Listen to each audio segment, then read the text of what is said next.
No, oh no! I'm lost! Where's the line? It just went away. What do I do? Help! We'll be stuck here forever. Do not panic! Do not panic! We are trained professionals! Now stay calm. We are going around the leaf. Around the leaf? I don't think we can do that. Oh, nonsense. This is nothing compared to the twig of 93. That's it. That's it. Good. You're doing great. There you go. There you go. Watch my eyes. Don't look away. And here's the line again. Thank you. Thank you, Mr. Soil. Good job, everybody. A leader is one who knows the way, goes the way, and shows the way. We have been studying about such a great leader, Nelson Mandela. Hello children, I'm Needu, your English teacher. In today's class, we are going to study the third part of the chapter, Nelson Mandela, Long Walk to Freedom. This is how our third part begins. In life, every man has twin obligations. Obligations to his family, to his parents, to his wife and children, and he has an obligation to his people, his community, his country. What's the meaning of obligations? Duties or commitments. So what Mandela says, every human being has his responsibility towards a family as well as a society. Okay, so every human being born in this society or born in this world has these two commitments or these two duties to be done for his family as well as the society. Then look at the next line. In a civil and humane society, each man is able to fulfill those obligations according to his inclinations and abilities. Inclinations means natural tendencies. So what he says, generally under normal circumstances, a person can maintain the balance between the two. Okay, that means a person, whoever lives in this world or whoever born in this world can naturally fulfill all these obligations. But in a country like South Africa, it was almost impossible for a man of my birth and color to fulfill both of those obligations. But he says in South Africa, it is almost very difficult for a person who is like him, a person who has his color. It's very difficult for a person to fulfill both these obligations. In South Africa, a man of color who attempted to live as a human being was punished and isolated. So what's the thing happened in South Africa? A man of color who attempted to live as a human being, who performs both these obligations, who is trying to do all these obligations. What happens to that person? He was punished and isolated. In South Africa, a man who tried to fulfill his duty to his people was inevitably means unavoidably, ripped from his family and his home and was forced to live a life apart, a twilight existence of secrecy and rebellion. So if someone tries to, especially a person like him, is trying to fulfill both these obligations, what happens? He is being taken away from the family. He should have to live alone. He is being considered as a rebel. Okay. I did not in the beginning choose to place my people above my family. But in attempting to serve my people, I found that I was preventing from fulfilling my obligations as a son, a brother, a father, and a husband. So what he says, Mandela did not put his people over his family. He didn't consider the people as greater than his family. But it was only later when he realized that in order to be there for his people, he was compromising his duties towards his own family. So later only he understood that fact, that if he need to do something for the family, he should have to avoid the people. If he needs to do something for the society, he should have to avoid the family. That was the condition existing there in South Africa. So what are the twin obligations he says in this paragraph? Obligations or duties towards a family and duties towards a society. But it was very difficult for the people like him who lived in Africa at that time to fulfill both these obligations. Look at the next para. I was not born with a hunger to be free. I was born free, free in every way that I could know. Free to run in the fields near my mother's hut, free to swim in the clear stream that ran through my village, free to roast mealies under the stars and ride the broad backs of slow moving bulls. So he says the author did not have the plan to stand against the apartheid system earlier in his life, because he was born as a free citizen, as a free person who runs in the fields near his mother's hut, who swims in the clear stream that ran through his village, who roasted mealies under the stars, who rides the broad backs of slow moving bulls. So he was entirely free. He felt that he was free at that time. As long as I obeyed my father and abided by the customs of my tribe, I was not troubled by the laws of man or God. It was only when I began to learn that my boyhood freedom was an illusion, when I discovered as a young man that my freedom had already been taken from me, that I began to hunger for it. So he thought, when he was a child, he thought obeying his father and obeying the customs of his tribe will make him happy and free. He was not at all troubled by any things around him, even by the laws of God. Later, when he grew up, it was only when I began to learn that my boyhood freedom was an illusion. Illusion means a false belief. He understood that when he grew up, he understood that it was just an illusion. It was just a false belief.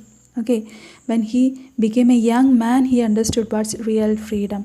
Real freedom is not been given to this kind of people. He understood it later only. Okay, so when he understood that fact, that freedom is not being given to him, to his society, he began to hunger for it.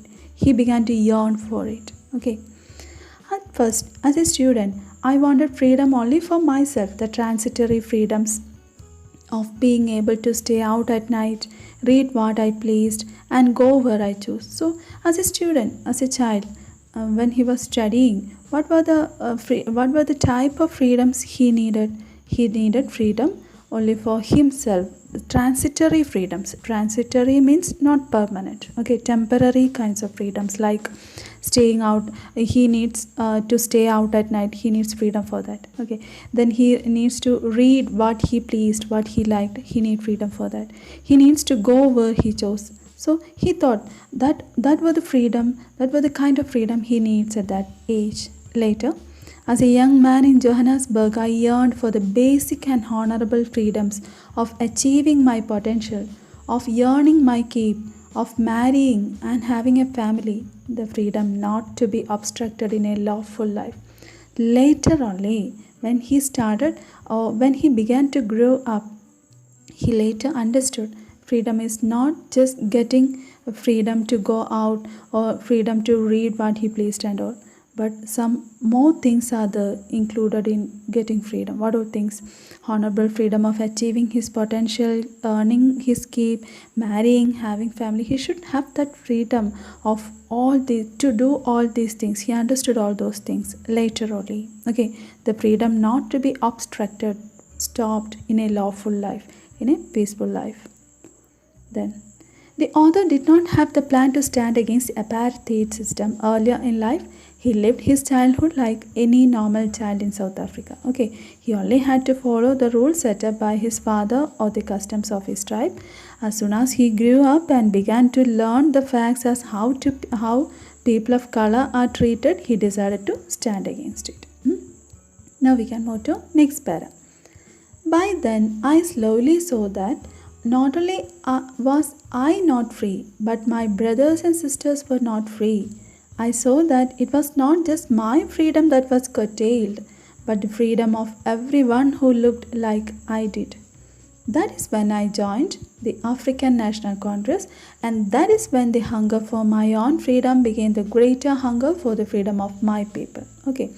So curtailed means reduced or restricted. So he joined African National Congress when he realized that it is not only him who is being curtailed from the freedom. Okay. Well, the struggle against racial oppression is worldwide. It's not only confined to South Africa. the developments, the significant political developments that are taking place today are the result of the cumulative factors of internal mass struggle and international pressure. And therefore, it is quite correct for me, as part of my struggle against apartheid at home, to address and thank those peoples who have supported us all. But not only him, but his brothers and sisters' brothers, every people who looked like him, who were like him, is being curtailed from their freedom. He understood all those, and then he joined African National Congress, and then the hunger for freedom came to him. Okay. It was this desire for the freedom of my people to live their lives with dignity and self-respect that animated my life. Animated here means changed, moved or changed his life completely. So that desire, that strong desire in his mind, that hunger, great hunger for freedom is changing his complete life. Okay, that transformed. So when such a desire came to his mind, it transformed him completely. It changed him completely. What are the changes happened to Nelson Mandela as a result of this hunger for freedom? Transformed a frightened young man into a bold one. He was frightened once, but he became bold when such a hunger came in his mind. When such a kind of boldness came in his mind, he became completely changed. That drove a law-abiding attorney to become a criminal, a person who follows laws. That's how he was. But now he began to act like a criminal. He was not really a criminal, but he began to act like a criminal. That turned a family-loving husband into a man without a home. He was a very loving husband and a family lover, but he became a man without a home. Okay. That forced a life-loving man to live like a monk. Monk means, you know, about priests, saints and all members who are living in community of men, typically under vows of poverty, chastity, obedience and all. Here it means like that. Okay, so that forced a life-loving man to live like a monk. He began to live like a monk. Really, he loves his life. He doesn't want to live like a monk, but he is forced to do like that. I'm no more virtuous or self-sacrificing than the next man. Okay, don't think that he only did like that. Everyone around him was doing the same, changed in the same way. But I found that I could not even enjoy the poor and limited freedoms I was allowed when I knew my people were not free. So he may be getting a bit of freedom to live in his own way, but if the people around him are not getting it, means why can he live free? In such a way he began to think. Freedom is indivisible. Indivisible means unable to divide or separate. So freedom is indivisible.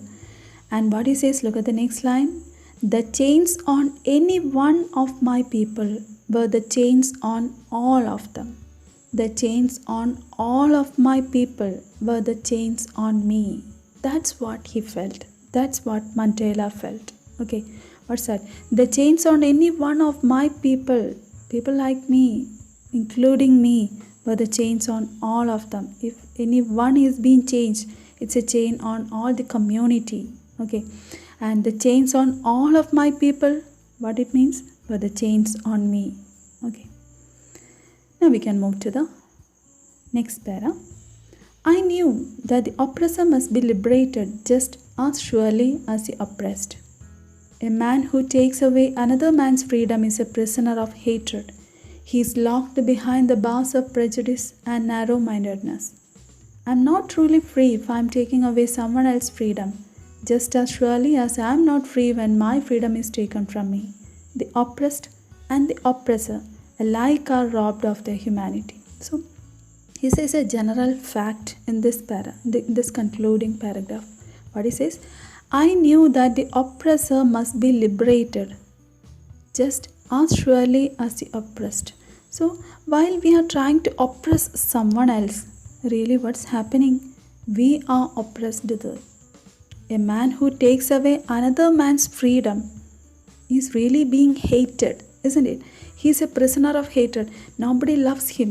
Okay, so really he is a prisoner of hatred, and he is locked behind the bars of prejudice and narrow-mindedness, and he is really being locked. Not the person who is inside that jail is being locked. Okay, that's what he felt. I'm not truly free if I'm taking away someone else's freedom. Just think that you are taking away someone's freedom and you are trying to lock someone. Okay, what's the real fact? Really, you are locking yourself because you are being hated by others. That's what Nelson Mandela says. I'm not truly free if I'm taking away someone else's freedom, just as surely as I'm not free when my freedom is taken from me. So both are being locked. When we are trying to lock others, we both are getting locked. So that's how this chapter ends. So what all things we studied today? We studied about the two responsibilities every human has, isn't it? And how, in order to fulfill his obligations towards the society, his obligation towards his family was neglected. Mandela said about it. Then he became a man of people when he realized that the idea of freedom was an illusion for him and people like him. Till that he felt the freedom he got in his childhood days was real. But later when he grew up, he understood it's just an illusion, it's not real. And he joined the new party, and that's how his hunger for freedom raised. It was then he joined which party? African National Congress, and fought for his rights till he became the first black president of the nation. Okay, then what's the next thing we said? According to him, the oppressor is as much as a prisoner as the oppressed. As soon as the former robs the oppressed of their freedom, he himself gets robbed of his humanity.